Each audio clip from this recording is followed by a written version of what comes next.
వాక్యాన్ని వినేటప్పుడు నువ్వు తప్పకుండా నీవు దేవునికి ప్రతిష్ట చేసుకోవాలి. మరి మనం దేవుని యొక్క వాక్యము మాత్రమే బోధించబడడానికి మనం ఏం చేస్తాం? ఒక చర్చి కట్టి దాన్ని మనం ప్రతిష్ట చేస్తాం. ఎందుకొరకు? దాంట్లో వేరే వేరే ఇతర కార్యక్రమాలు ఏవి జరగకూడదు. అది దేనికి ప్రతిష్ట చేస్తాం? మనము దేవునికి మాత్రమే.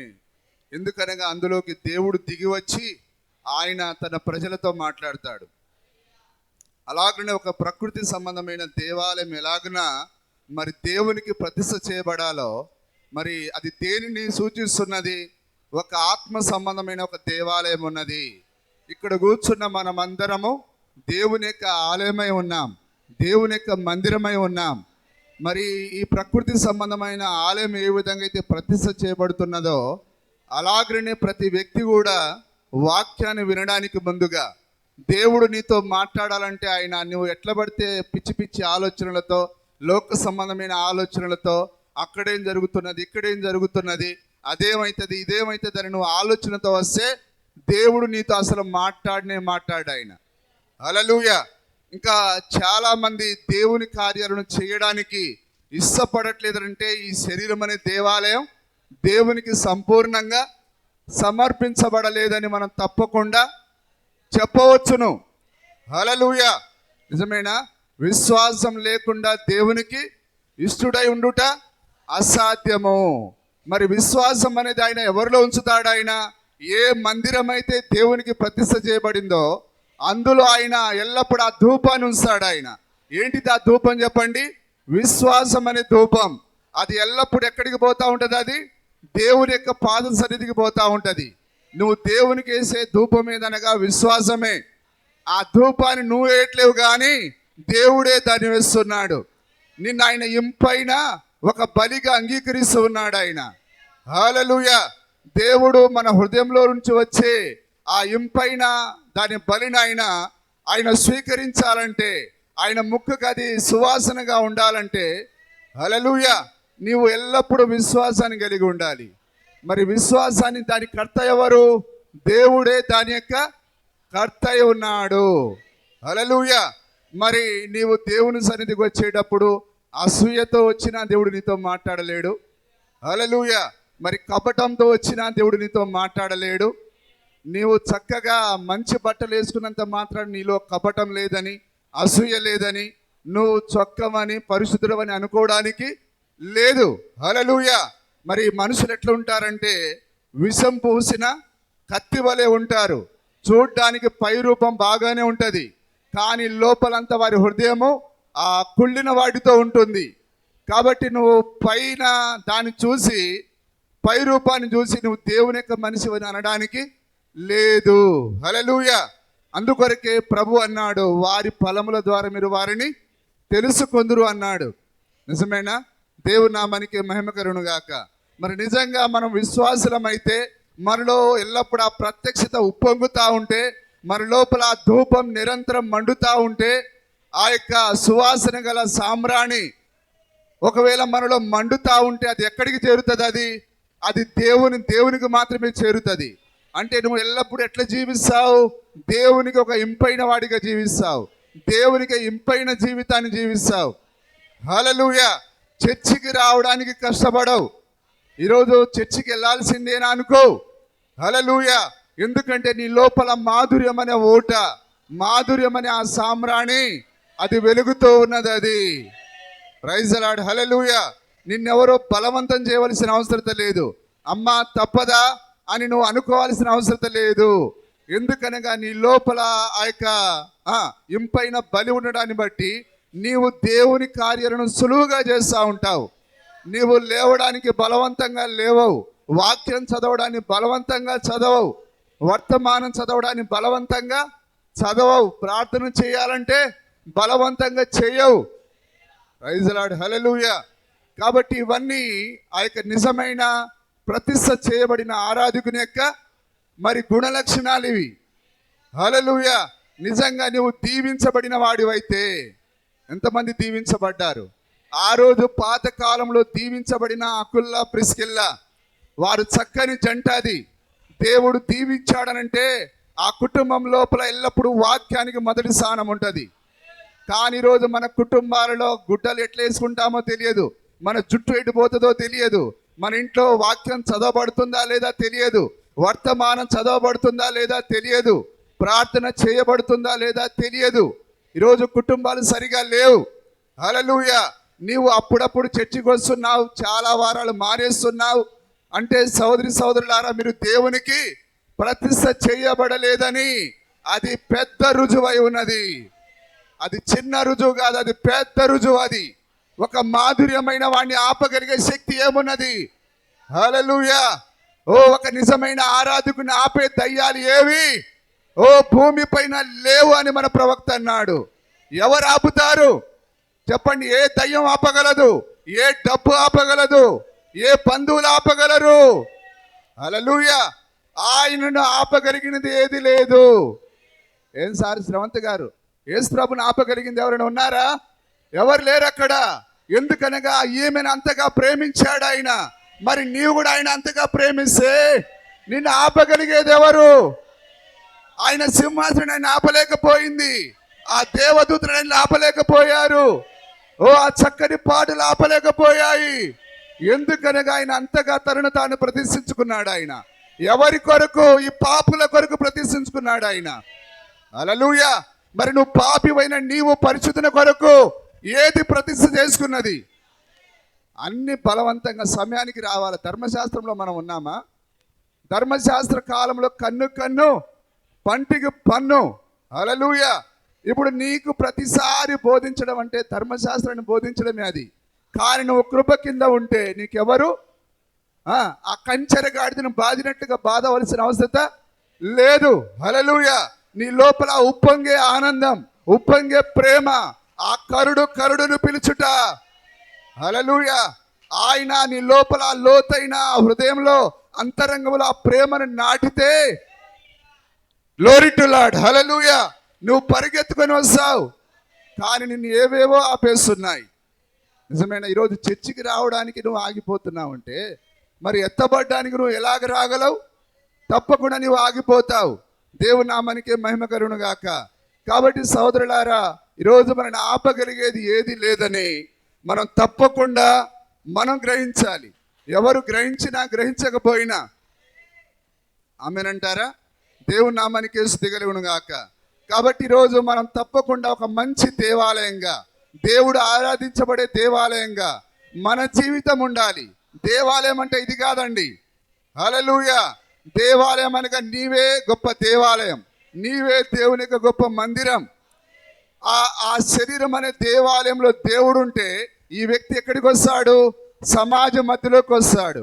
ఎక్కడైతే ఇద్దరు ముగ్గురు సమాజంగా కూడుకుంటారో వారి మధ్యలోనికి పరిగెత్తుకొని వస్తాడు. మరి ఆ గొప్ప దావీదు చెప్పినట్లుగా యెహోవా మందిరమునకు వెళ్ళుదుమని జనులు నాతో చెప్పినప్పుడు నేను సంతోషించి తిని ఆనందించి తిని. మరి ప్రవక్త ప్రతిసారి దావీదు చెప్పిన ఆ మాటను ఆయన ఎత్తి చెప్పి ఉన్నాడు ఆయన. హల్లెలూయా. కాబట్టి నువ్వు మాధుర్యంలో ప్రేమలో ఉన్నప్పుడు, మనం ఎవరి ప్రేమలో ఉన్నాం? పాస్టర్ యొక్క ప్రేమలో కాదు, సంఘం యొక్క ప్రేమలో కాదు, మనం యేసుక్రీస్తు యొక్క ప్రేమలో ఉన్నాం. నువ్వు నిజంగా క్రీస్తు యొక్క ప్రేమలో ఉంటే హల్లెలూయా. మరి పరలోకపు పెళ్లి కుమారుడు, భూలోకపు పెళ్లి కుమార్తె, వారిద్దరు ఇప్పుడు ఏమయ్యారు? వారు ప్రేమలో ఉన్నారు. వారు ప్రేమ వివాహము కలిగి ఉన్నారు. హల్లెలూయా. ఈ ప్రియురాలు ఎల్లప్పుడూ ఆయనను ప్రేమించగలదు. ఎందుకనగా ఆయనే మొదటగా ఈ ప్రియురాలను ప్రేమించాడు. మొదట మనం ప్రేమించలేదు కానీ. హల్లెలూయా. నిజంగా సంఘము క్రీస్తు యొక్క ప్రేమలో ఉన్నప్పుడు ఆమె ఎంత మాత్రము ఇంటి దగ్గర ఆగిపోదు, విసుగుదల ఆమె అనుకోదు, ఆమె పరిగెత్తుకొని వస్తుంది. హల్లెలూయా. కాబట్టి ఎంతమంది మరి విసుగ్గా చర్చికి వచ్చారో నాకు తెలియదు. ఎంతమంది మరి ఈరోజు తప్పదా అనుకొని వచ్చిన వాళ్ళు ఎంతమంది ఉన్నారో నాకు తెలియదు. కానీ నీ లోపల మాధుర్యమైన ఊట ఉంటే నీవు సులువుగా నీవు దేవుని సన్నిధికి వస్తావు. ఇది బరువైన కార్యం కాదు, ఇది నా కాడి సులువైనది తేలికైనది అన్నాడు ఆయన. హల్లెలూయా. దేవుని నామానికి మహిమ కలుగును గాక. మనము ఎత్తబడే కాలానికి వచ్చేసాం మనం. నిజమేనా? పరిస్థితులని ఏమని చూపిస్తున్నాయి? ఇదిగో ఆయన ద్వారం ఎత్తనే ఉన్నాడని మరి తెలియపరుస్తున్నాయి. ఒక పక్క ఇజ్రాయేలు ఆ 3వ దేవాలయం లేదా ఆ యొక్క కూలిపోయిన దేవాలయాన్ని మరలా కట్టడానికి అది సిద్ధపడుతూ ఉన్నది. హల్లెలూయా, దేవుని నామానికి మహిమ కలుగును గాక. ఆ చంద్రులలో నిలిచి ఉన్న ఆ యొక్క స్త్రీ ఎవరామె? చంద్రుడు అనగా ధర్మశాస్త్రాన్ని కలిగి ఉన్న స్త్రీ. ఆ 12వ అధ్యాయంలో అదే గొప్ప ఇజ్రాయేల్ అయి ఉన్నది. ఆమె బిడ్డను కన్న తర్వాత ఎక్కడికి వెళ్ళిపోయింది? అరణ్యానికి వెళ్ళిపోయింది. అంటే శ్రమల్లోకి వెళ్ళిపోయింది. అరణ్యం అనగా అదొక పరీక్ష, శ్రమ. ఆమె ఇప్పుడు అరణ్యంలో ఉన్నది. కానీ దేవుడు పోషించడానికి తన యొక్క 2 ప్రవక్తలను పంపించనై ఉన్నాడు ఆయన. హల్లెలూయా. మరి ఎందుకు అరణ్యంలోనికి వెళ్ళిపోయింది ఆమె? తన దగ్గరకు పంపబడిన తన యొక్క సొంత దేవుణ్ణి నిరాకరించినందున, వారి యొక్క సొంత ప్రవక్తలను నిరాకరించినందున. హల్లెలూయా. అలాగే నీవు నిరాకరించబడకుండా ఉండాలంటే నీ కొరకు పంపబడిన వర్తమానికి నువ్వు చేర్చుకోవాలి. ఆ వర్తమానికుడి యొక్క ప్రతి మాటకు నువ్వు విలువ ఇవ్వాలి. నిజమేనా? వర్తమానికుడు వర్తమానం ఒక్కటే. మరి విలియం బ్రెనామ్ ఆ వర్తమానం ప్రకారంగా జీవించాయన. నేను వర్తమానం ఒకటే అని రుజువు చూపించాడు ఆయన. ఇప్పుడు వధువు క్రీస్తు వేరు కాదు. ఇప్పుడు ఏం కావాలి? వధువు మరియు వరుడు ఇద్దరు ఒక్కటే, వారిద్దరు వేరు కాదు. నిజమేనా? దేవుని నామానికి మహిమ కలుగును గాక. కాబట్టి సంఘ కాపరిని వ్యతిరేకించి నువ్వు వాక్యాన్ని వింటే నీకేమి ఎక్కదు. హల్లెలూయా. నీ హృదయంలో ప్రార్థించాలి, ప్రభువా మా సంఘ కాపరిని దీవించు, ఆశీర్వదించు, అతని ద్వారా నాతో మాట్లాడు ప్రభువా. హల్లెలూయా. సమ్మతింపకుండా ఇద్దరు కూడి నడుతురా. నువ్వు నన్ను అంగీకరించకుండా నాలో ఉన్న పరిశుద్ధాత్మ నీతో ఎలాగ మాట్లాడగలడు? కాబట్టి నువ్వు కాపరిని ఇష్టం లేకపోయినా ఉన్నా నువ్వు తప్పకుండా ఆ విధంగా ప్రార్థించ భద్రుడవై ఉన్నావు. కాబట్టి దేవుడు నీతో కలిసి నడవాలంటే నువ్వు తప్పకుండా నీ సంఘ కాపరి కొరకు ప్రార్థన చేయాలి. దేవుని నామానికి మహిమ కలుగును గాక. మరి ప్రవక్త అన్నాడు, దేవుడు తనకును తన దాసులకైనా గౌరవమును కోరుతున్నాడు. గౌరవం ఎవరెవరికి ఇవ్వాలి? మనం దేవునికి మరియు ఆయన యొక్క దాసులకు మనం ఇవ్వాలి. ఇప్పుడు ఈ సంఘ కాపరి ఎవరు? దేవుని యొక్క దాసుడై ఉన్నాడు. గౌరవం ఇవ్వడంటే అర్థం ఏంటిది చెప్పండి? ఆయన చెప్పే మాటలకు మనం లోబడాలి. మరి నీ పాస్టర్ ఏమన్నా సిద్ధాంతాలు ఆచరణ ఏమన్నా బోధిస్తాడా? హల్లెలూయా. మరి ఈరోజు వంటలలో అప్డేట్ వచ్చేసింది. నిజమేనా? కొత్త రకాలైన వంటలు వచ్చాయి. కానీ మరి ఈరోజు రుచికరమైన వంటలు వచ్చాయి కాబట్టి ఆ పాత కాలంలో నీ తల్లి చేసిన వంట తప్పంటావా? కాదు. ఆ వంటలు ఉండబట్టే నువ్వు ఇంత మట్టికి బ్రతుక్కుంటూ ఈరోజు పుష్టిగా ఉన్నావు. హల్లెలూయా. ఈరోజు కొత్త వంటలు రాగానే ఇదేదో బాగలేదు అనడానికి లేదు. అది ఈరోజు రుచికరమైన వంటలు తినడానికి అవి కూడా నీకు ఉపయోగపడ్డాయి. దేవుని నామానికి మహిమ కలుగును గాక. మరి అందరూ జాగ్రత్తగా మరి మన స్థానాన్ని మనం గుర్తించాలి. మరి మనం ఆరాధకులమై ఉన్నాం, గౌరవించదగిన ప్రజలమై ఉన్నాం. హల్లెలూయా. సరే, మరి తప్పకుండా మీరందరూ మీ యొక్క మంచి హృదయంతో దేవుని సన్నిధిలో ఉన్నప్పుడే దేవుడు మీతో మాట్లాడతాడు. మరి నానా రకాలైన మరి వ్యసనాలతో లోక సంబంధమైన కార్యాలతో వస్తే దేవుడు ఎంత మాత్రమును మనతో ఆయన మాట్లాడలేడు ఆయన. కాబట్టి దేవుని యొక్క సన్నిధికి మనం వచ్చినప్పుడు ప్రభువా ఈరోజు నాతో మాట్లాడమని తప్పకుండా మనం ముందుగా వచ్చి మన కొరకు మన ప్రియుల కొరకు ప్రార్థించాలని ప్రవక్త అన్నాడు. అందుకొరకు మనం ముందుగా రావాలి. 45 నిమిషాలు ముందుగా వచ్చి లేదా గంట ముందుగా వచ్చి మనం దేవుని సన్నిధిలో కనిపెడుతూ ఉండాలి. నీవు ఆ విధంగా కనిపెట్టకుండా దేవుడు నీతో ఎలాగ మాట్లాడగలడు? నువ్వు ఎలా దీవించబడగలవు? ఎలా ఆశీర్వదించబడగలవు? హల్లెలూయా. మనము చేయవలసిన చిన్న కార్యాలను మనం వదిలేస్తున్నాం.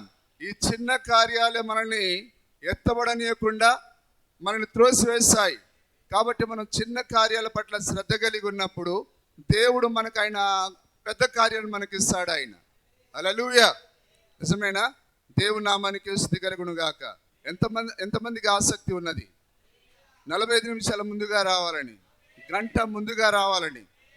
వీటిపైన నువ్వు చిన్న వాటిపైన ఆసక్తి కనబరిస్తేనే రేపు నువ్వు ఎత్తబడ్డానికి వెళ్తావు. లేనట్లయితే నువ్వు ఖచ్చితంగా విడవబడతావు సహోదరుడా. కాబట్టి చిన్న వాటిని ప్రేమించండి. ప్రవక్త చెప్పిన ప్రతి మాటను మనం గౌరవిద్దాం. ఆరాధకులుగా మనం ఉందాం. హల్లెలూయా. మరి ముందుగా మనం ఇష్టలుగా ఉండాలి.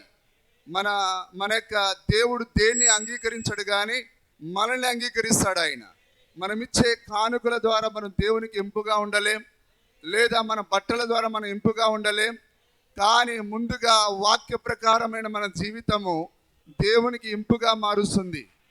దేవుడు హేబేలును అతనికి అర్పణను ఆయన లక్ష్య పెట్టాడు ఆయన. హల్లెలూయా.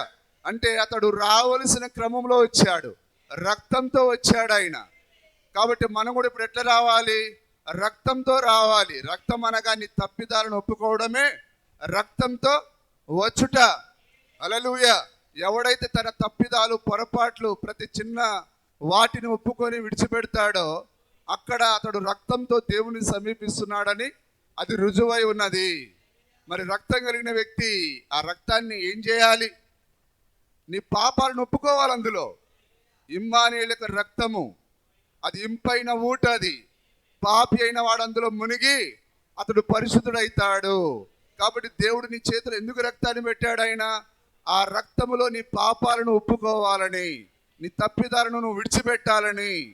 కాబట్టి నీ చేతిలో యేసుక్రీస్తు యొక్క ఒక రక్తపు చుక్క అది నీ పాపములన్నిటిని అది తొలగించగలదు. అది హల్లెలూయా. దేవుని నామానికి మహిమ కలుగును గాక. కాబట్టి మనము విశ్వాసంగా మన స్థానాన్ని మనం తప్పకుండా గౌరవించాలి. సరే, ఏదేమైనా 3 రకాల ప్రజలు సంఘంలో ఉంటారు. మరి విశ్వాసులు, అవిశ్వాసులు, వేషధారులు ఉంటారు తప్పకుండా. కాబట్టి మీరు ఏ తరగతికి చెందినవారో నాకు తెలియదు, కానీ అది మీకు మాత్రమే తెలియాలి. హల్లెలూయా. మీ పిలుపును, మీ ఏర్పాటును మీరు నిశ్చయిత కలిగి ఉన్నప్పుడు, హల్లెలూయా, మరి మీరు జగత్ పునాది వేయబడక ముందే ఎన్నిక చేయబడినారని. ఎప్పుడు దేవుడు మనల్ని ఎన్నిక చేసుకున్నాడు? జగత్ పునాది వేయబడక ముందే. దేవుడు ఆ యొక్క రిబ్కా దగ్గరికి వచ్చి, ఆ కడుపులో రిబ్కా యొక్క గర్భంలో ఇద్దరు ఉన్నారు, ఏశావు మరియు యాకోబు. వారిద్దరు ఫైట్ చేస్తున్నారు. ఇద్దరు కొట్టుకుంటున్నారా? హల్లెలూయా. ఈరోజు కూడా ప్రపంచంలో ఫైట్ జరుగుతూ ఉన్నది. మేమంటే మేము, సంఘ శాఖలు, వధువు 2 ఫైట్ చేస్తున్నాయి. ఈ భూమి అనే గర్భంలో యుద్ధం జరుగుతూ ఉన్నది. హల్లెలూయా. కానీ వధువుకు మించిన బయలుపాటు ఈరోజు ఏశావుకి ఏమాత్రం రాదు. హల్లెలూయా. అప్పుడు దేవుడు వచ్చి అన్నాడు, ఎవరితో? ఆ రిబ్కా అనే సంఘంతో అన్నాడు ఆయన. ఎవరితో అన్నాడు ఆయన? రిబ్కా అనే సంఘంతో అన్నాడు ఆయన, నేను యాకోబును ప్రేమించి తిని ఏశావును ద్వేషించి తిని. హల్లెలూయా. ఎందుకు? ఆ యొక్క యాకోబు ఎందుకొరకు చిన్నవాడైనా కానీ దేని కొరకు యుద్ధం చేస్తున్నాడు? గర్భంలో ఆ జ్యేష్ఠత్వ హక్కు కొరకు పోరాటం చేస్తూ ఉన్నాడు. కానీ ఈరోజు నీకేది పోరాటం? చర్చికి రావడానికి ఏది పోరాటం? బుధవారం రావడానికి ఏది పోరాటం? వాక్యం చదవడానికి ఏది పోరాటం? వర్తమానం చదవడానికి ఏది పోరాటం? ప్రభువా నా కుమారుడు మారాలని పోరాటం ఏది? ఎప్పుడు డబ్బు సంపాదనలోనే గైరాలాగా తిరుగుతున్నావు కానీ ప్రభువా ఈ నా కుమారుడు రక్షింపబడకుండా చనిపోతే వీడి పరిస్థితి ఏందని నువ్వు తగలబడి ఆలోచన చేసేదేది? ఏం చేసుకుంటావురా డబ్బుని? హల్లెలూయా. ఆ డబ్బు దేనికి పనికిరాదు. అది నిజమేనా? కానీ జ్యేష్ఠత్వ హక్కు మేము నమ్ముకున్నాం సార్. నమ్ముకుంటే ఫోటో పెట్టుకుంటే నమ్ముకున్నట్ట? ఏది నీకు శ్రద్ధ? ఏది నీ జన్మ హక్కు పట్ల, ఆ జ్యేష్ఠత్వ హక్కు పట్ల నీకు శ్రద్ధ ఏది?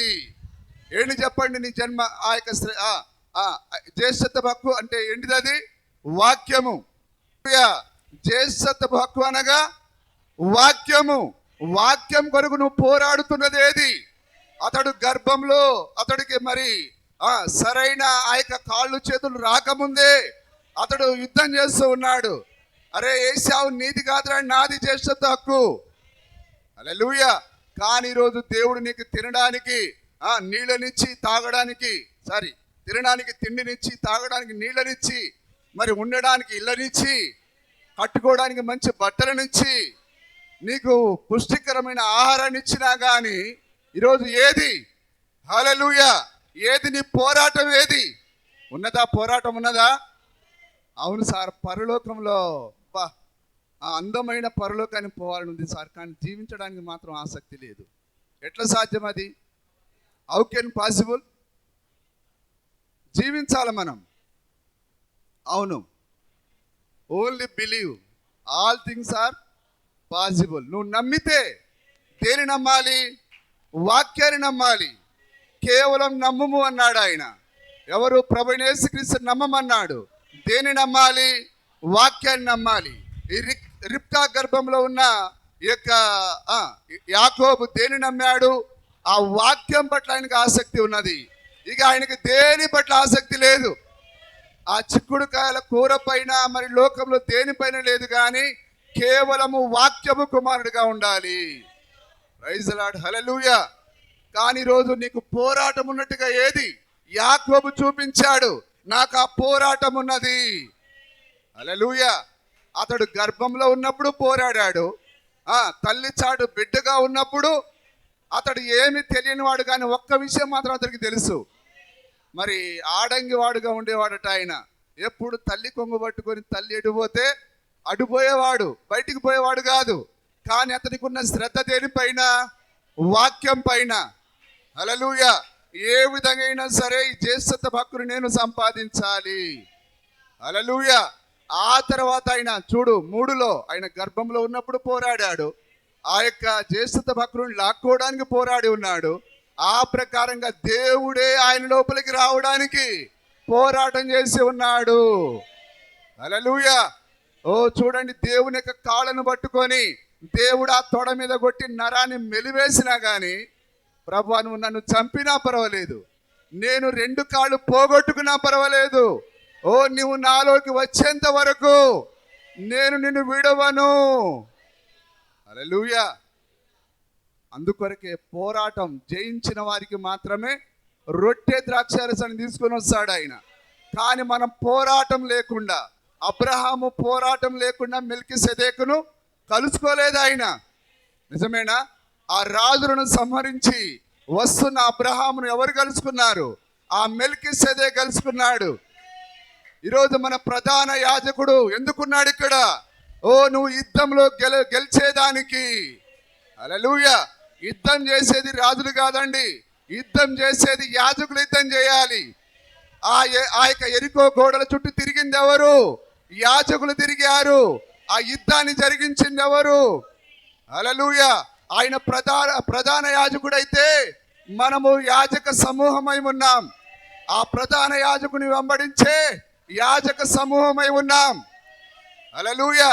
ఇప్పుడు మనం ఆ ప్రధాన యాజకుని వెంబడించడం ద్వారా ప్రతి పాపాన్ని మనం జయిస్తూ ఉన్నాం.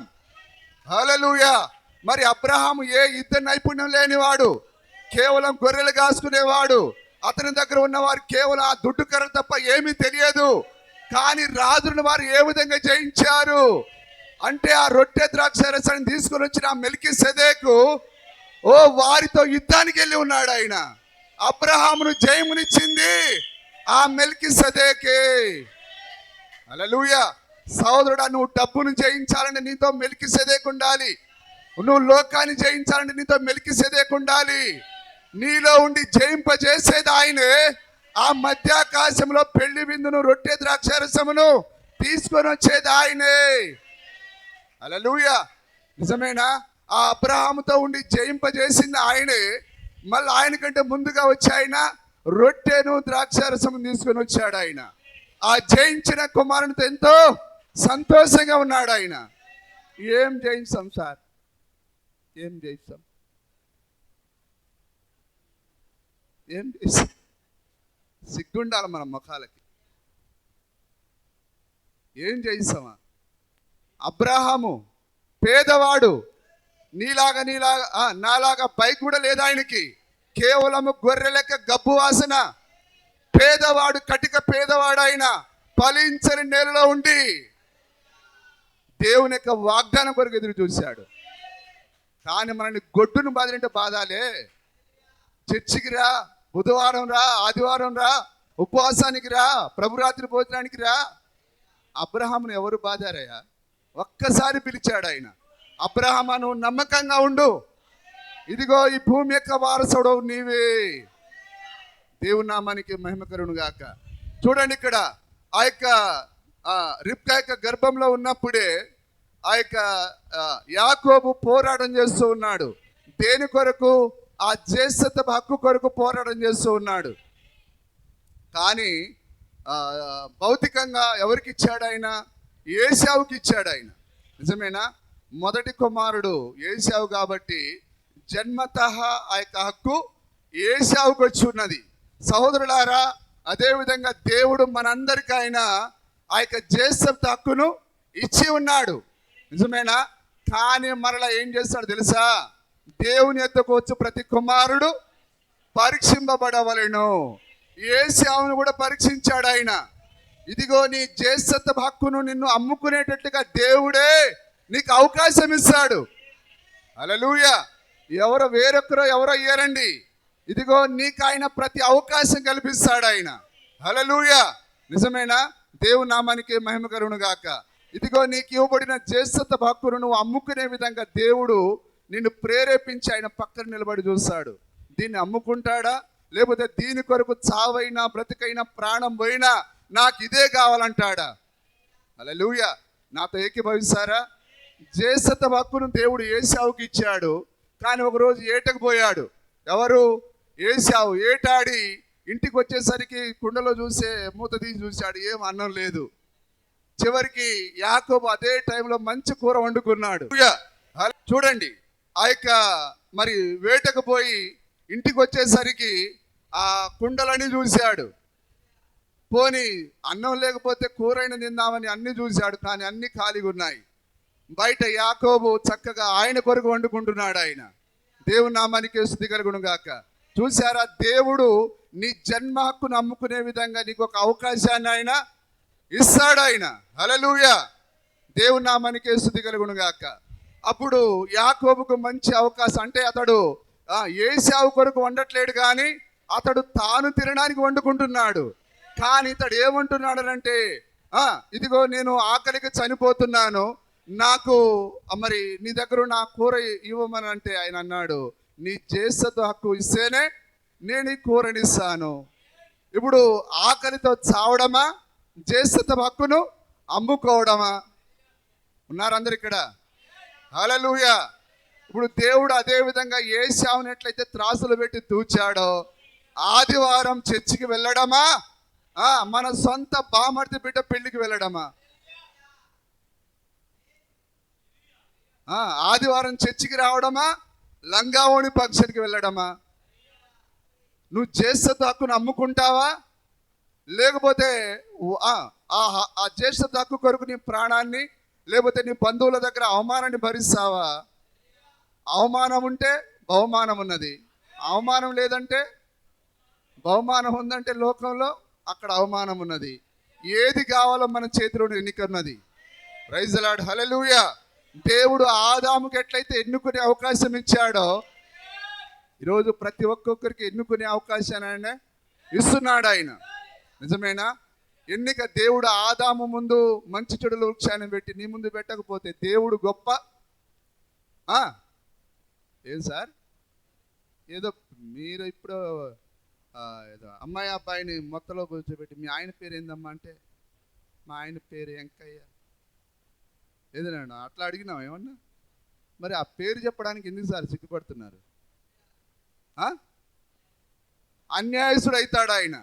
కాబట్టి ఆదామును పరీక్షించిన దేవుడు, నోవావును పరీక్షించిన దేవుడు, ప్రతి కాలంలో ఆయన పరీక్షనిస్తూ వస్తున్నాడు ఆయన. దేవుని నామానికి స్తుతి కలుగును గాక. హల్లెలూయా. నిజమేనా?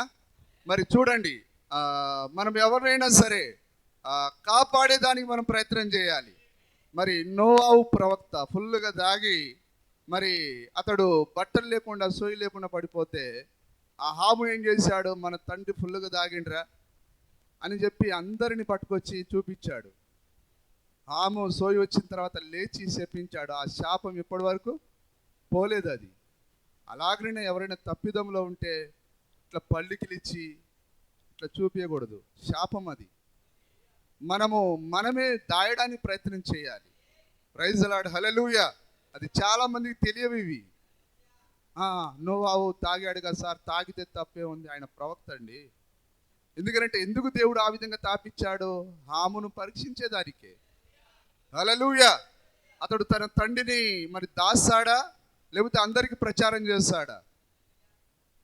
నిజమేనా? అలాగనే సంఘంలో ఎవరైనా తప్పిదంలో ఉంటే చెప్పడం చేత కాదు, ఆడాడ పళ్ళికిలిచి చెప్పడం అంత అవుతుందే. కానీ నువ్వు ప్రేమిస్తే, మనము దేవుడే ప్రేమించిన ప్రజలు వీళ్ళు, నీవు కూడా ప్రేమించబద్ధుడవై ఉన్నావు. సహోదరుడా, ఇదిగో నీ ప్రవర్తన బాగోలేదు, నేను నిన్ను ప్రేమిస్తున్నాను. హల్లెలూయా. అవసరమైతే అతని యొక్క మెడ మీద పడి ముద్దు పెట్టుకొని, సోదరుడా నువ్వంటే నాకు ఎంతో ఇష్టం కాబట్టి నువ్వు సరి కావాలనేది నా ప్రార్థన. సరి చేసుకోగలవా నా కొరకు? మాకెందుకు సార్, మా కులం వేరు, వాళ్ళ కులం వేరు, వాళ్ళు వేరు మేము వేరు, మాకెందుకు సార్? ఇది ఏదో చర్చికి వస్తున్నాం పోతున్నాం అంతే తప్ప అంత మనకెందుకు డీప్గా? అదేనా మనం ఎదిగింది? ప్రైజ్ ది లార్డ్, హల్లెలూయా. ఏ సహోదరి అయినా సరే అంతే. ఆ విధంగా మర్యాద, అది వర్తమాన క్రమం, అది నిజమేనా? మరి ప్రవక్త తన సహోదరుల గురించి చెప్పాడు. విలియం బ్రెన్హామ్ ఇంటిలో పెద్దవాడు, మరి ఆయన లేనప్పుడు పొట్టు కొట్టుకునేది వాళ్ళు. ఈయన ఎప్పుడైతే వచ్చేవాడో వాళ్ళందరూ ఒకరిపైన ఒకరు చక్కగా ఏమి ఎరగని వాళ్ళగా ఉండేవారు.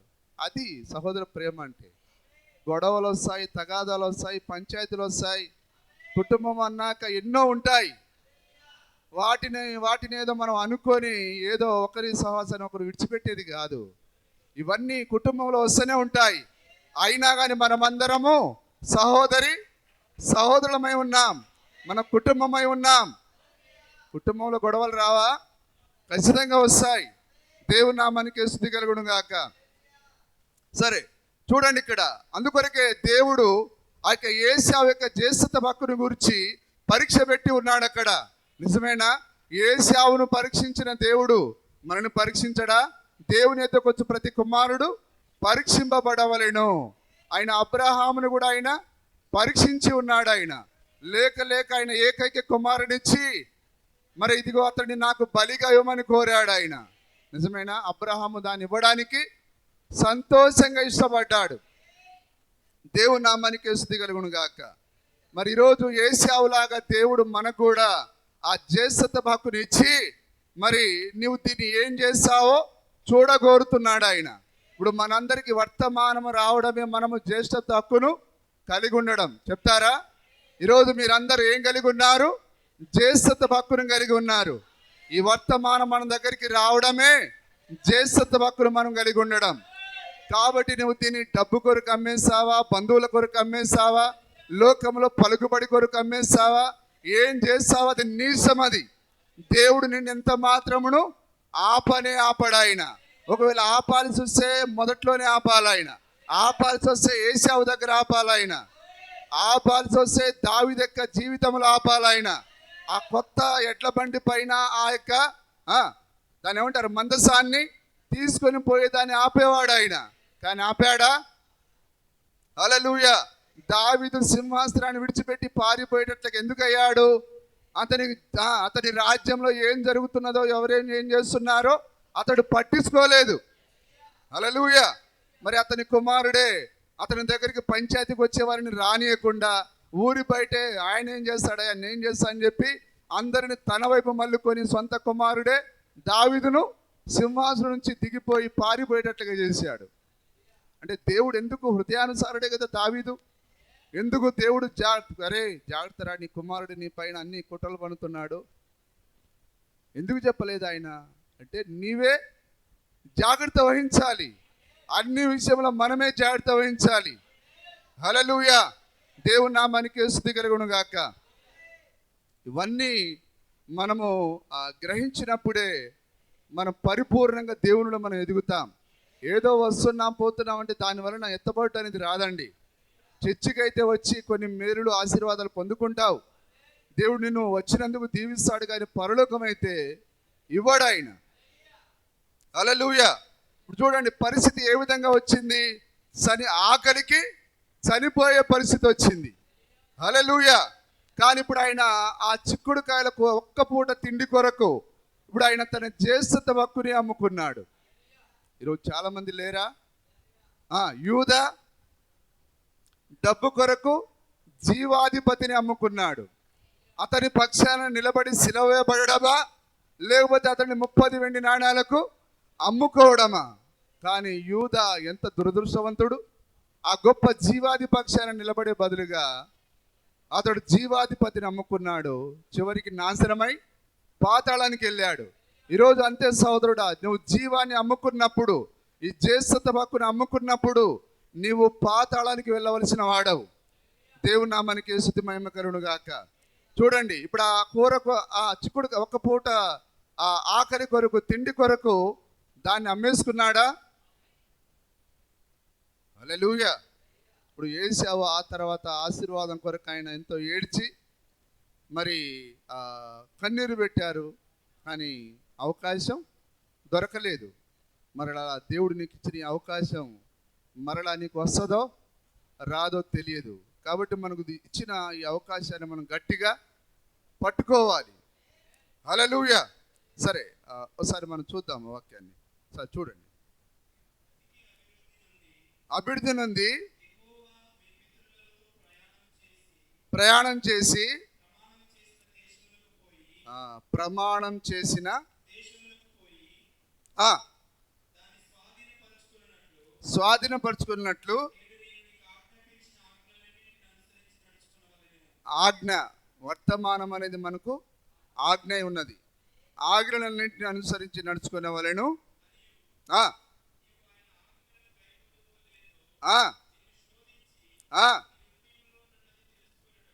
Glory to lord. ఇప్పుడు ఏం చేస్తాడు ఆయన? నీకు ఆజ్ఞను ఇస్తాడు, ఆయన మళ్ళా పరీక్షిస్తాడు. శోధించుట అనగా పరీక్షించుట. హల్లెలూయా. ఆదామును శోధించిన దేవుడు, అవ్వను శోధించిన దేవుడు, అబ్రహామును శోధించిన దేవుడు, ఏశావును శోధించిన దేవుడు. ఈరోజు అదే దేవుని మనం కలిగి ఉన్నాం.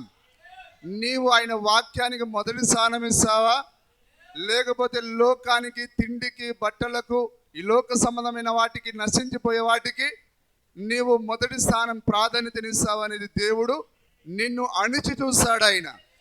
హల్లెలూయా. ఆ ఏశావును అణిచినప్పుడు తన జ్యేష్ఠత హక్కును అమ్మేసుకున్నాడు. నిజమేనా? ఈరోజు దేవుడు ఇక్కడ చాలా మందిని ఆయన అణిచి చూడాలని చూస్తున్నాడు. ఆయన ఏం చేస్తాడు? ఆయన తొక్కి బట్టి నార తీస్తాడు ఆయన. హల్లెలూయా. అప్పుడు ఆ నార తీసినప్పుడు నిలబడేవాడే గొప్పవాడై ఉన్నాడు. హల్లెలూయా. మరి నిజంగా యోబు యొక్క నార తీశాడు ఆయన. అప్పుడు యోబు అన్నాడు, దేవుడు నన్ను చంపినా యెహోవాయే నా దేవుడు. బిడ్డల కొరకు కాదు నేను ఉన్నది, భార్య కొరకు కాదు నేను ఉన్నది, ఈ పశువుల కొరకు కాదు నేను ఉన్నది. చాలా మంది లోకంలో కలిసిపోయారు. ఎందుకొరకు? మేము దేవుని నమ్ముకున్నాం, మా అమ్మ బతకలేదు అంటే నీ అమ్మకు నీకేం సంబంధం? నిత్య జీవం ఇచ్చేది ఆయన. హల్లెలూయా. మా బాబాయ్ బతకలేదు, మా మామ బతకలేదు. ఆ విధంగా చాలా మంది సాకులు చెప్పి లోకంలో కలిసిపోయిన వాళ్ళు బోలెడు మంది, లక్షల్లో ఉన్నారు. Praise the lord. హల్లెలూయా. అది ఒక పరీక్ష అయి ఉన్నది. నిజమేనా? మరి రెండో వచ్చిన మళ్ళీ చదవండి. ఆజ్ఞను గైకొందువో లేదో శోధించి నీ హృదయంలో ఉన్నది తెలుసుకొనుటకు దేవుడు కొన్నిసార్లు ప్రత్యేకంగా నీ గురించే మాట్లాడినట్టుగా ఉంటుంది. ఎందుకొరకు? నువ్వు ఆయన వాక్యాన్ని ప్రేమిస్తున్నావా లేదా? హల్లెలూయా. విలియం బ్రెనామ్ ప్రతిసారి ఆయనలాగా మాట్లాడితే ఒక్కడు కూడా ఉండడు. ఆయన నేరుగా ఆ పాస్టర్ దగ్గరికి వెళ్ళి, బాబు సహోదరుడా, నీ భార్య పరిశుద్ధురాలు అనుకుంటున్నావా? ఆ బట్టలు ఏంటిది, ఆ పెదాలకు రంగేంటిది, ఆమె ఒక వేశ్య అని అన్నాడు ఆయన. అట్లాంటి ధైర్యవంతులు ఎవరైనా ఉన్నారా ఇప్పుడు? హల్లెలూయా. ఒక ప్రవక్త చర్చికి వెళ్ళే సహోదరి, మరి నువ్వు నీ జుట్టంతా ఏ విధంగా ఉన్నది? ఒక పాతకాలపు స్త్రీ వలె ఉన్నది. ఒకవేళ విలియం బ్రెనామ్ నీకు పాస్టర్గా లేకపోతే నీవు కూడా మాలాగా ఒక స్టైల్ సినిమా రాణిలాగా ఉండేదానివి. నీవు ఆ విధంగా మోటు దానికి తయారు కావడానికి గల కారకుడు ఎవరంటే ఆ విలియం బ్రెనహామే. కానీ ఒక రోజు ఆమె ఏమైంది చెప్పండి? ఆ దేవుడు లేకుండా నశించి పాతాళానికి వెళ్ళింది. ఇంకొక సోదరి విలియం బ్రెనహాం, నీవు చెప్పే ఆ బాప్తిస్మం, నువ్వు చెప్పే ఆ వాక్యము నా ఆవు కూడా అక్కర్లేదు అన్నది. కానీ తర్వాత కొన్ని దినాలకి ఆమె చచ్చిపోయింది. హల్లెలూయా. ఎందుకు దేవుడు నీకు హెచ్చరిక చేస్తున్నాడు అంటే, నువ్వేమన్నా మంచి బట్టలు ధరిసేంటిది, ధరించకపోతే నాకేంటిది? నాకేమన్నా ఉపయోగమా? ఎందుకు పాస్టర్ ఆ విధంగా మాట్లాడుతున్నప్పుడు నా మేలు కొరకే అనాలే కానీ, ఆ చర్చిలో ఎవరున్నారు ఆయన నా కొరకే చెప్పాడు. ఆయన వాక్యంలో లేదా? నిన్న అణిచి ఆయన నిన్ను పరీక్షిస్తాడు ఆయన. Praise the lord. హల్లెలూయా. మరి మన కొరకు మాట్లాడకపోతే వాక్యం ఎవరి కొరకు మాట్లాడుతుంది? ఎప్పుడు ఏం మాట్లాడతాడు నాకు కూడా తెలియదు. ఇప్పుడు నేను మాట్లాడుతున్నమ్మా, నేను రాసుకున్నది వేరు, మాట్లాడుతున్నది వేరు. ఇప్పుడు నేను కావాలని మాట్లాడను కదా. దేవుడు ఏది ఆ సమయానికి అది తప్పకుండా మాట్లాడాలి. హల్లెలూయా. దేవుని నామానికి మహిమ కలుగును గాక. కాబట్టి ఈ వర్తమానం నుంచి దూరమైన వారి గతి ఏమవుతుంది? ఈ వర్తమానమును నేను అంగీకరించు, నాకు నా ఆవు కూడా ఆ మతం అక్కర్లేదని చెప్పిన ఆ బాలిక ఏమైంది? చచ్చి పాతాళానికి వెళ్ళింది. ఆ యొక్క సిగరెట్లు తాగి ఇష్టానుసారంగా జీవించిన సండే స్కూల్ టీచర్ ఏమైంది? ఆ మరణ సమయంలో దయ్యాలు వచ్చి మరి ఆమెను పట్టుకొని పోతా ఉంటే చూసింది ఆమె కళ్ళారా. నేను ఈ విధంగా ఉండడానికి విలియం బ్రెనహాం యొక్క వర్తమానం నమ్మకపోవడానికి గల కారకుడవు. వేషధారి, నా పాస్టర్వైన వేషధారి, నీవే కారకుడవు. నన్ను నువ్వు గట్టిగా గద్దించి ఉంటే నాకు ఈ పరిస్థితి పట్టకపోయేది. ఎన్ని మాదిరులు ఉన్నాయి, గద్దించేవాడు లేక బోరుడు మంది దువ్వుతున్నారండి. దువ్వి డబ్బులు లాగుతున్నారు. నాకు ఆ డబ్బులేంటిది? పౌలు గారు దాన్ని పెంట అన్నాడు. అని పెంట మనకి ఎందుకు సార్? డబ్బులు దేనికి చెప్పండి? నాకు 10,000 ప్రపంచాల కంటే విలువైన ఆత్మ కావాలి, కానీ మనకు డబ్బు దేనికండి? అందుకొరకు నీవు రక్షింపబడడానికే దేవుడు గద్దిస్తున్నాడు. గద్దించేది నీ పాస్టర్ కాదు. ఆ యొక్క పరిశుద్ధాత్మ వచ్చినప్పుడు అకస్మాత్తుగా మాట్లాడేది పాస్టర్ కాదు, పరిశుద్ధాత్ముడే నీతో మాట్లాడుతున్నాడు. హల్లెలూయా. నిజమేనా? ఆ యొక్క పరిశుద్ధాత్మ వచ్చినప్పుడు ఆ రంగం పైన రంక వేశాడు. విలియం బ్రెనహాం రంక వేశాడు. ఎందుకనగా పాపానికి వ్యతిరేకంగా పరిశుద్ధాత్ముడు రంకెలు వేస్తాడు. వేసినప్పుడు నువ్వు సర్దుకొని పోవాలి తప్ప, నేను చెయ్యను, రాను, చెయ్యనంటే నీ ఇష్టం. అది ఎన్నిక నీది. హల్లెలూయా. నిజమేనా? దేవుడు ఏం చేస్తాడట? మనల్ని తొక్కిబట్టి మన నార తీస్తాడు ఆయన, మనల్ని పరీక్షిస్తాడు ఆయన. నువ్వు పరీక్ష సమయంలో నిలబడటం గొప్ప. పరీక్షకు నిలబడని వాడు దుర్బీజుడు. హల్లెలూయా. మరి అన్నాడా ప్రవక్త, వెళ్ళిపోయే వారిని వెళ్ళిపోనియండి, వారు మన సంబంధులు కారు గనుక మనలో నుండి వెళ్ళిపోయారు.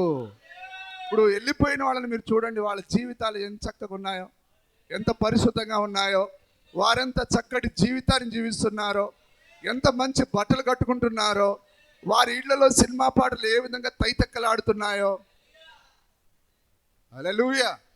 దాని విషయంలో నేను ఏ మాత్రం పశ్చాత్తాపడను. హల్లెలూయా. నేను ఎప్పుడు గద్దించింది సరైనదే, గద్దింపు ఎల్లప్పుడు సరైనదే.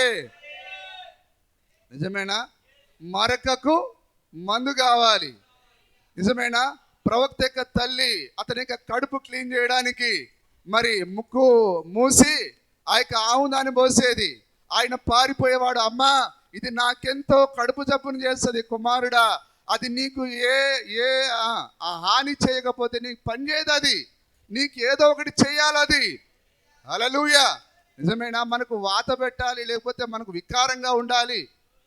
వికారం లేకపోతే, చేదు లేకపోతే మందే పని చేస్తుందండి.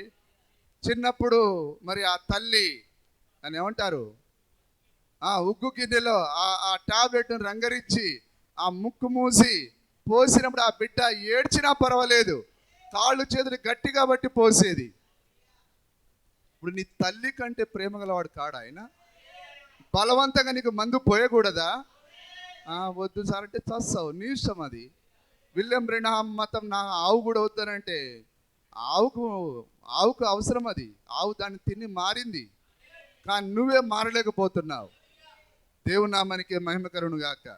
విలియం బ్రెనహాం వర్తమానం లేకుండా నువ్వు పరలోకానికి వెళ్ళాలనుకోవడం అసాధ్యం. అది నిజమైన దేవుడి కాలానికి మరి ఆయన ఒక మట్టి పాత్రను ఎన్నుకున్నాడు. ఆయన ఆ మట్టి పాత్రలో ఆయన 7 ముద్రలు పెట్టాడు. ఆయన ఆ పాత్రయే విలియం బ్రెనహాం.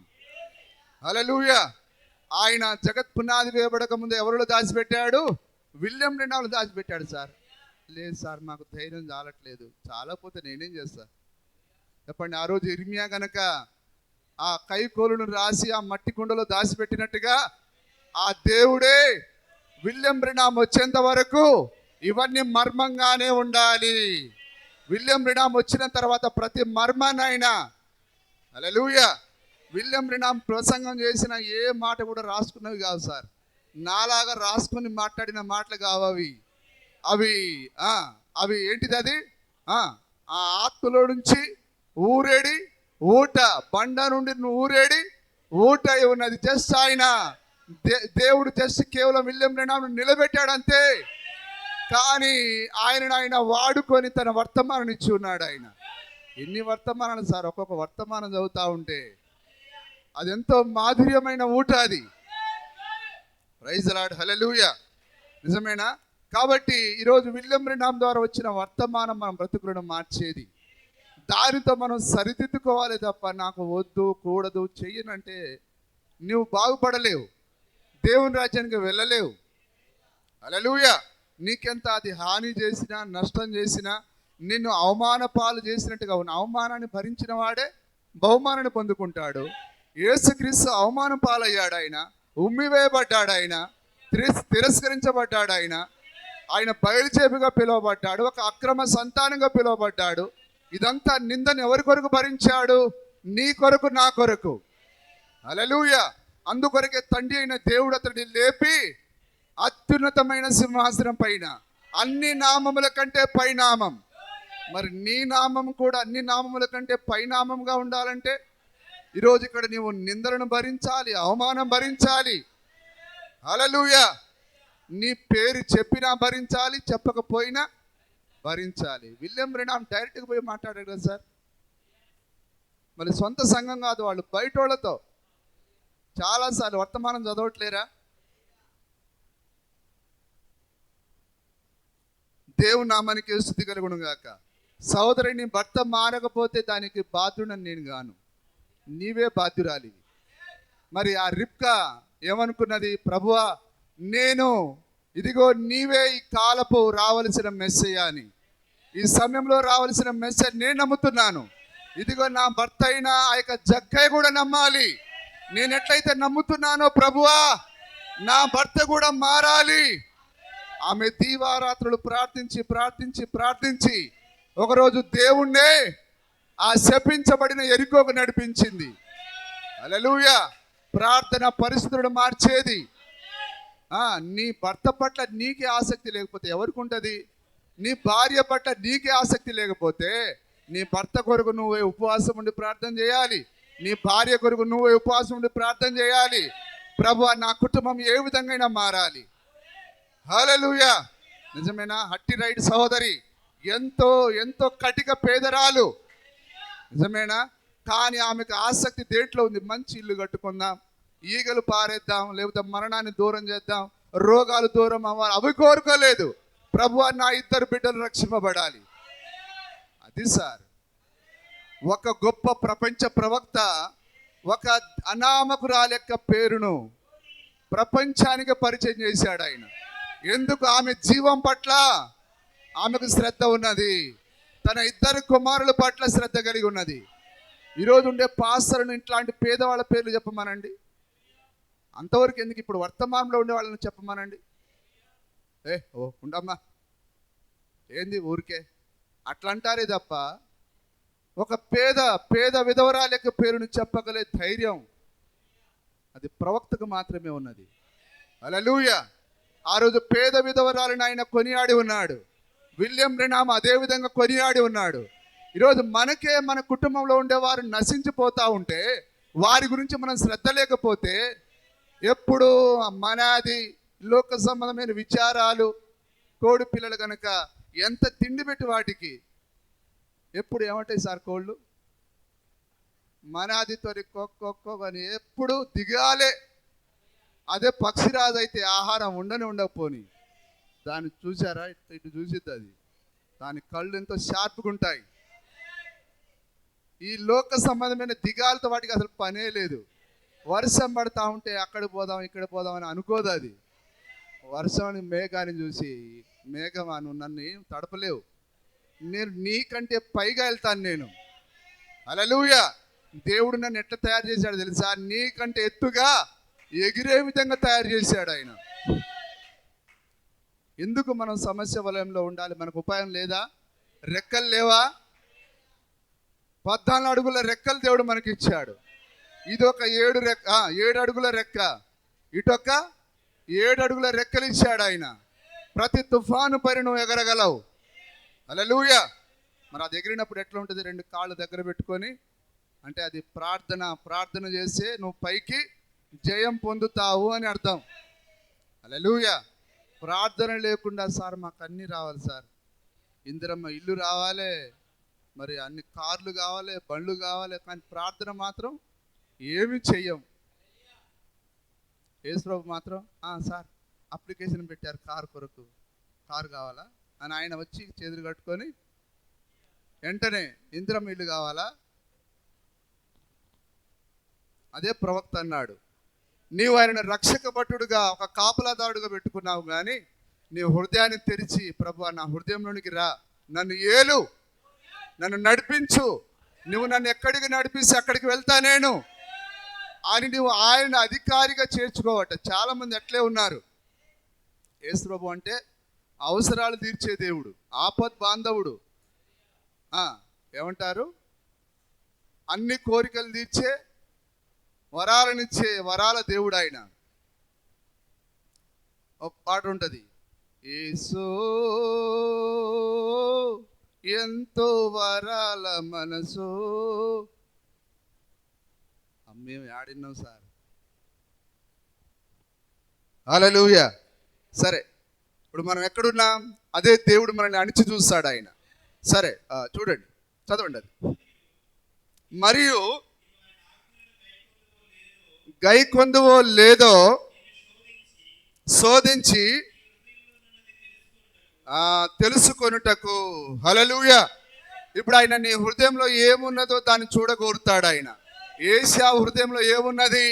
జేసత్వ హక్కును కలిగి ఉన్నాడు, కానీ దాని పట్ల అతనికి ఏమాత్రం ఆసక్తి లేదు. ఎప్పుడు తేలింది?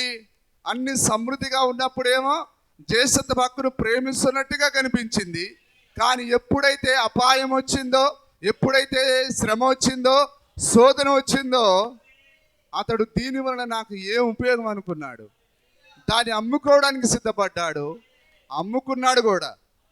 హల్లెలూయా. దేవుని నామానికి స్తుతి కలుగును గాక. మరి అదే ప్రకారంగా దేవుడు మనని వర్తమానాన్ని ఎంత ప్రేమిస్తున్నామో ఆయన మనల్ని పరీక్షిస్తాడు. ఆయన నిజమేనా? పేతురు గారు పరీక్షిస్తాడా? అక్షరాల పరీక్షిస్తాడు ఆయన. ఎందుకంటే దేవుడు నిన్న నేడు నిరంతరం ఏకరీతిగా ఉన్నాడు. మరి మోసే ఏ విధంగా అయితే ఆ కాలంలో ఆయన ఒక విమోచకుడుగా ఉన్నాడో, అలాగనే ఈరోజు మన వర్తమానం, మన ప్రవక్త విమోచన వర్తమానం కలిగి ఉన్నాడు ఆయన. ఈరోజు ఇదే విమోచన వర్తమానంలో నిన్ను పరీక్షిస్తాడు ఆయన, ప్రతిసారి పరీక్షిస్తాడు ఆయన. తెలుసుకొనుటకు. నీ హృదయంలో ఏముంది? ఇప్పుడు వర్తమానానికి చోటు ఉన్నదా? ఇప్పుడు నీకు వచ్చే పరీక్షలని ఎందుకు తెలుసా సార్? నీ హృదయంలో వర్తమానానికి మొదటి స్థానం ఇస్తున్నావా లేదా, వాక్యానికి మొదటి స్థానం ఇస్తున్నావా లేదా అనేది పరీక్షించేదానికి. హల్లెలూయా. ఏదో వర్తమాన పుస్తకాలు ఇంట్లో పెట్టుకున్నంత మాత్రాన నువ్వు వర్తమానానికి నీవు లోబడుతున్నావని, దాన్ని ప్రేమిస్తున్నావని అర్థం కాదు. హల్లెలూయా. అయితే నువ్వు మొదటి స్థానము వర్తమానానికి ఇవ్వాలి. మొదటి స్థానం వాక్యానికి ఇవ్వాలి. అప్పుడే నీవు ఆయన యొక్క జ్యేష్ఠత హక్కు పట్ల శ్రద్ధ ఆసక్తి కలిగి ఉన్నావని రుజువై ఉన్నది. అరణ్యంలో అది మరి మనందరికీ తెలుసు కదా, ప్రవక్త చెప్పాడు కేవలము ఆ యొక్క ఐగుప్తు నుంచి కనాను, ఐగుప్తు ఎంత జస్ట్ 5 రోజులు కానీ 6 రోజులు కానీ పడుతుంది. నిజమేనా?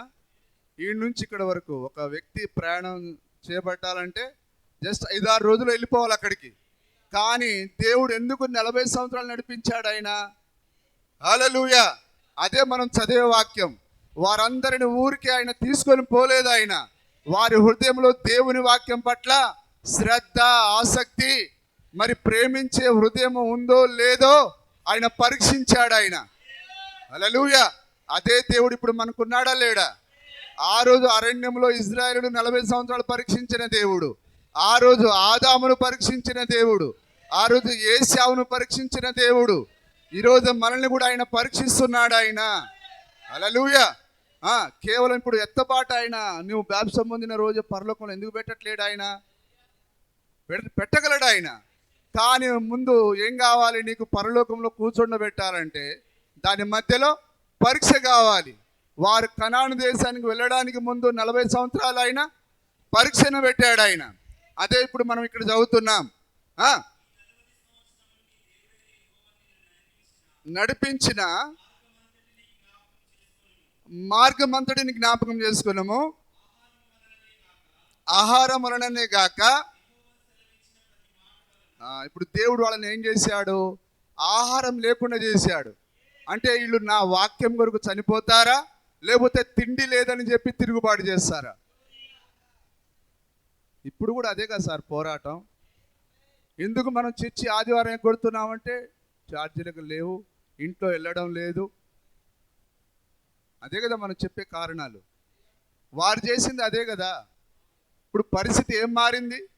మనం ఈ కథను చదివి ఏం బుద్ధి తెచ్చుకున్నాం? ఏం జీవితాలు మార్చబడ్డాయి? చెప్పండి, నాతో ఏకీభవిస్తారా? కథ ఏం మారింది అంటున్నాను. మొదటి నిర్గమంలో ప్రజలు ఎట్లున్నారో ఈ 3వ నిర్గమంలో కూడా అదే విధంగా ఉన్నారు. 2వ నిర్గమంలో కూడా అదే విధంగా ఉన్నారు. యేసు ప్రభువే స్వయంగా అన్నాడు, ఇదిగో మీరు సూచక్రియలు, అద్భుత కార్యాలను చూసి నన్ను వెంబడించట్లేరు, కానీ మీరు రొట్టెలు దొరుకుతాయని దాని కొరకే నన్ను వెంబడిస్తున్నారు అన్నాడు ఆయన. హల్లెలూయా! ఇప్పుడు ఈ 3వ నిర్గమంలో కూడా అదే విధంగా ఉంటే 2 నిర్గమాల్లో వారు ఎందుకు తప్పిపోయారో మనం చూసి బుద్ధి తెచ్చుకోవాలి. ఇప్పుడు కూడా అవే సాకులు చెప్తే ఏం ఉపయోగం? హల్లెలూయా! కాబట్టి దేవుడు వారందరినీ ఆ యొక్క ఆకలి చచ్చే విధంగా ఒక కరువును తీసుకొని వచ్చాడు ఆయన. దేవునికి తెలియకుండా యెహోవా సెలవు లేక తృప్తిగా భుజించగలవాడు ఎవడని ఉంది. నువ్వు బిర్యానీ తినాలన్నా బిర్యానీ పైన నీ పేరు ఉండాల. ఈరోజు నువ్వు ఒక చికెన్ ముక్క తినాలన్నా, నిజమేనా, ఒక పావురాలు కానీ ఆ యొక్క పిచ్చుకలు 2 కాసులకు అమ్మబడిన దేవుని చిత్తం ఉంటేనే వాడు కత్తి, వాడు కొనే దేని కొరకు ఈరోజు కూర వండుకుందామనే తీసుకుంటాడు. కానీ కొన్నిసార్లు జాలిపడి అయ్యో పాపం ఎందుకు వదిలేశాడు? దేవుడే అతని హృదయాన్ని మార్చేస్తున్నాడు. నిజమేనా? అలాగనే దేవుడు ఇప్పుడు ఏం చేస్తున్నాడు? నిన్ను అన్ని విధాలుగా, హల్లెలూయా, ఎవరిని అడిగి అప్పు చేసినావు? దేవుడిని అడిగావా? అప్పు చేసి దేవుడిని సంప్రదించాలా లేదా? అప్పు చేస్తే ఎవడైనా మట్టి కరవాల్సిందే సార్. నువ్వు పాసరవైనా మట్టి కరవాల్సిందే. ప్రవక్త అన్నాడా, ప్రకృతి నియమానికి నువ్వు విరోధంగా పోతే మట్టి కరుస్తావు అన్నాడు ఆయన. హల్లెలూయా! ఒక అరణ్యంలో నువ్వు పోవాలంటే, అడవిలోకి పోవాలంటే దాని యొక్క మూలలన్నీ నీకు తెలిసి ఉండాలి. తూర్పేటు, పడమరేటు, ఉత్తరమేటు, దక్షిణమేటో నీకు తెలిసి ఉండాలి. లేనట్లయితే అడవిలో తిరిగి తిరిగి తిరిగి దాహానికి చచ్చిపోతావు. నీ యొక్క డిహైడ్రేషన్ అయిపోయి బాడీ అంతా అక్కడే కుప్పకూలిపోయి చాలామంది అట్లా చచ్చిపోయారు. అందుకొరకే మార్గదర్శి కావాలి. అందుకొరకే అరణ్యంలో పోయే వారికి ఎవరుంటారు? ఒక మార్గదర్శి, గైడ్ కావాలి. అలాగే ఈ లోకమనే అరణ్యంలో మనకు ఒక మార్గదర్శి ఉన్నాడు, ఒక నాయకత్వం మనకున్నది. అదే పరిశుద్ధాత్మిక నాయకత్వం అయి ఉన్నది. హల్లెలూయా. కానీ మార్గదర్శిని అడగకుండా నీ ఇష్టానుసారంగా అప్పు చేసి బోర్లపడమని ఎవరు చెప్పారు? ఎవరు సంప్రదించినావు? మందసాన్ని తీసుకొని రావడం మంచిదే, కానీ ఎవరిని అడగాలి? నీవు ప్రవక్తను అడగాలి. హల్లెలూయా. ప్రభు నేను దీన్ని చేపట్టబోతున్నాను, ఇదిగో నేను ఎవరిని కలవాలని కనీసం దేవుడైనా అడగాల. కానీ ఏం చేశాడు ఆయన? తన యొక్క సైన్యాధిపతుడిని పిలిచాడు. సైన్యాధిపతుల వల్ల అయ్యే పని కాదు అది. డబ్బు నీదే, అన్ని నీవే, కానీ దానికంటే ముందుగా నీ దేవుడైనా యేసుక్రీస్తు దగ్గరికి వెళ్ళాలి, కొందరి సలహాను తీసుకోవాలి. పరిశుద్ధాత్మిక బాప్తిస్మము 60వ పేర. పరిశుద్ధాత్మిక బాప్తిస్మం అదేనా?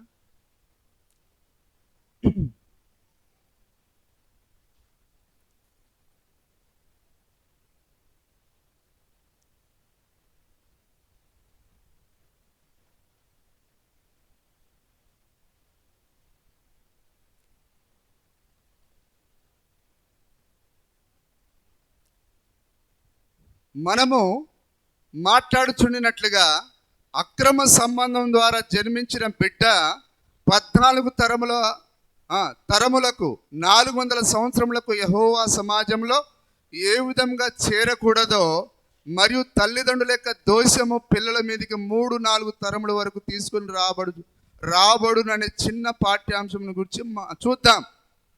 హల్లెలూయా. అలాగే తల్లిదండ్రుల నీతి కూడా విచారించబడును. ఏంటిది? తల్లిదండ్రుల నీతి ఎవరి మీదకి వస్తుంది? బిడ్డల మీదకి వస్తుంది, వారి బిడ్డల మీదకి వస్తుంది. శాపం ఎట్లయితే తరతరాలుగా వస్తూ ఉంటుందో, ఆశీర్వాదం నీతి కూడా ఒకరి నుంచి ఒకరికి ఆపాదించబడుతుంది. నిజమే, నమ్మరా మీరు? మరి ఆదాం యొక్క శాపం మనందరికీ చుట్టుకోలేదా? ఆదాం ఎప్పుడో తిన్నాడు చెట్టు ఫలాలు, మనకెందుకు సార్ అది బాధ? ఎందుకంటే శాపం అది మనందరికీ చుట్టుకున్నది. అది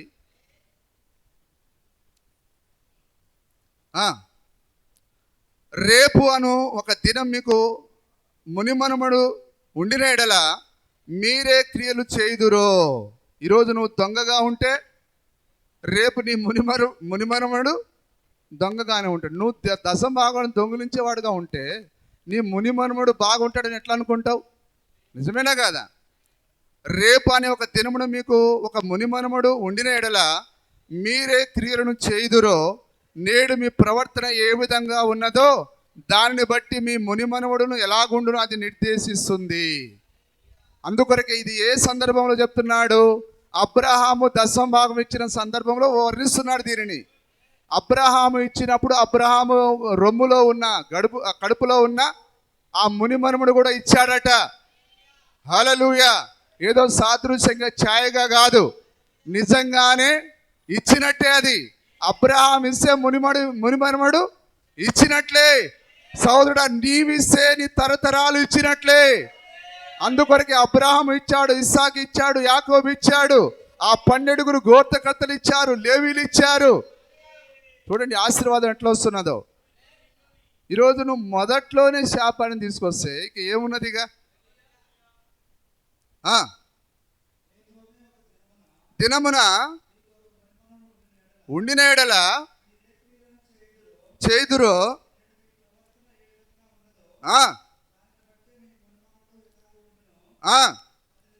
అది నిర్దేశిస్తుంది. చదివేదము. సంహరించి తిరిగి వచ్చుచుండగా కలిసెను.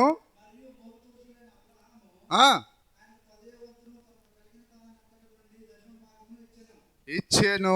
ఎందుకు మాట్లాడుతున్నాడు ప్రవక్త? మీరు దశమ భాగం అని రాసి మీరు సెట్ చేయండి. చాలా వర్తమానంలో ప్రవక్త మాట్లాడి ఉన్నాడు, అవన్నీ మీరు చదవండి. ఆయన ఇట్లనేను, లేవి మాత్రమే దశమ భాగమును పొందదగినవాడు. లేవి ఉండినప్పుడే. గ్లోరీ గ్లోరీ, హల్లెలూయా. నడుములో ఉన్నప్పుడే చెల్లించాడు ఆయన. ఎందుకు? అబ్రహాము చెల్లించినప్పుడే లేవి కూడా చెల్లించినట్లే. సోదరుడా, నీవు చెల్లిస్తే నీ మునిమనుముడు కూడా చెల్లించినట్లే. చూడండి లేవి మీద ఆశీర్వాదం ఎట్లా వచ్చిందో. గ్రహించగలుగుచున్నారా? మునిమనుమడు 10 ఏళ్ల తర్వాత జన్మించి ఉండవచ్చును, నాకు తెలియదు, తెలుసుకొనవచ్చును. ఇస్సాకును కనెను, యాకోబును కనెను, లేవిని కనెను. యాకోబగును, ఇస్సాకు అతని తాతయ్యగును, ముత్తాతగును ఉన్నప్పుడు అతడు మెల్కీసెదెకుకు దశమ భాగమును చెల్లించరని పరిశుద్ధ గ్రంథము చెప్పుచున్నది. హల్లెలూయా. చూడండి, ఆశీర్వాదం డైరెక్ట్గా ఎక్కడికి పోయింది? అది మునిమనుమడి మీదకి పోయింది. మరి ఆశీర్వాదం ఆ విధంగా పోతే శాపం పోదా? అక్షరాల పోతుంది. ఇప్పుడు 3వ అధ్యాయం 7వ వచనంలో ఏముంది? ఒకసారి చదవండి దానిని. మలాకి 3:7. నాట నుండి గైకొని